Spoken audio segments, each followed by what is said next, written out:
Nip. Thank you so much for the wonderful introduction, Robbie Domingo. Ayun, maraming salamat. Now, going back to what Coach Apple was asking our artists, gusto ko lang itanong sa'yo, Parts.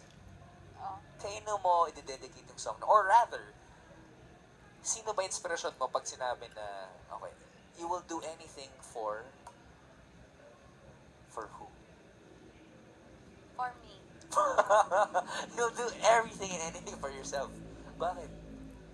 May inspiration ka ba ngayon? May, like, Yes, painting? because bago ka mag-sacrifice ng sarili mo sa ibang tao, dapat natuto ka munang mahalin ng sarili mo. Nip? Paano? What? Please, invite everyone to grab a copy of your book. Now on its fourth printing na yata eh. Yes, because sometimes kasi nagsasacrifice ka sa ibang tao, tapos feeling mo that makes you complete. No. Ano pa dapat? Kasi sa mga relationships, Dapat you sacrifice because parang parang you're complete alone na. So parang you just sacrifice because you love the person, not because that person makes you complete.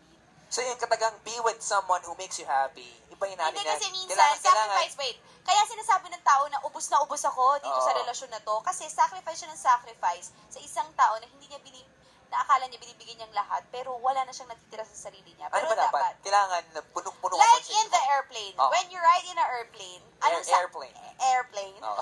Anong sasabihin?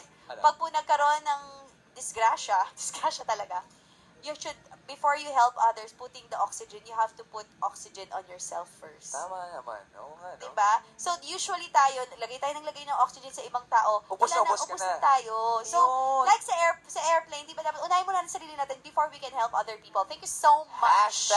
#airplane by Alex Gonzaga. At yung mga katagang be with someone who makes you happy, maling-mali yan eh. Oo. Be someone who makes you happy. Tapos na ang martyrdom, it should be sacrifices lang. Okay? Martyr Totoo. and heroic yung magpakamatay sa isang tao, wale. Pero ako naman, naniniwala ako na if you're a family guy, kailangan ibigay mo yung buong pagmamahal mo sa mga anak mo. Just like Of the course. fathers right here, na mga kasama natin. Please welcome on the show, Jason Fernandez and Bradley Holmes. What's up, homie? Yes.